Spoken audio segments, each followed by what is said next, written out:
Hallo mense, dit is maandag in Engeland en met dit nog 'n pointless video om die oggend mee te begin. Paar dinge op my mind. Dit is gister my maatjie se verjaarsdag en ek het genotice ek word grys namens haar. Ons het 'n merge tight bond obviously.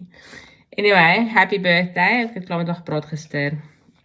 Here we go. Dis sulke tyd. Ek het nou klaar my outfit aan vir vandag. Ek voel 'n bietjie van 'n nat neusie, so ek kry myself so half jammer ek loop so rond, steek my voet.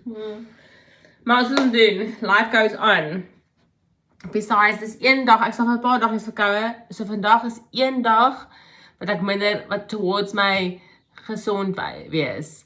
Anyways, glass half full type of person. Right, let's get to the outfit. Hier is dan my, ek weet wat jy dink, holy smokes, is dit Anna Kournikova. Ek weet, uncanny, check it. Ek doen, channel actually bietjie vandag tennis speel met 'n vlakkie ergens op my hemp. Hy sê maar daar, ek sien hom nou eers, maar is nou te laat, ek kom klaar aan. Ek doen nou hom tennisspeler en ek gooi 'n Bobbi Brown haarstyl. En hierdie ek is lekker, weer eens mense, ons het gemaak, hierdie ding het 'n broekie onderaan, so ek kan all sorts, allerlei kiekse goeders doen en niemand skrik laat maak nie. Niemand skrik nie. Niemand bang maak nie. Dalk, anyways.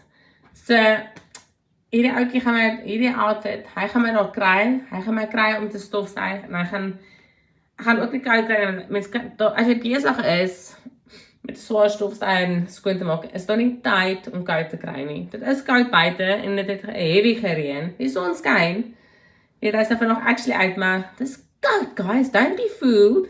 Nee, hy is koud, die wind waai ook nog as heavy, excuse me, para my keel. Okay, met dit, ek gaan hou nie van die beste stem so klink nie, dit is irriterend. So, ek gaan vandag 'n haar ding doen, want ek kom nie.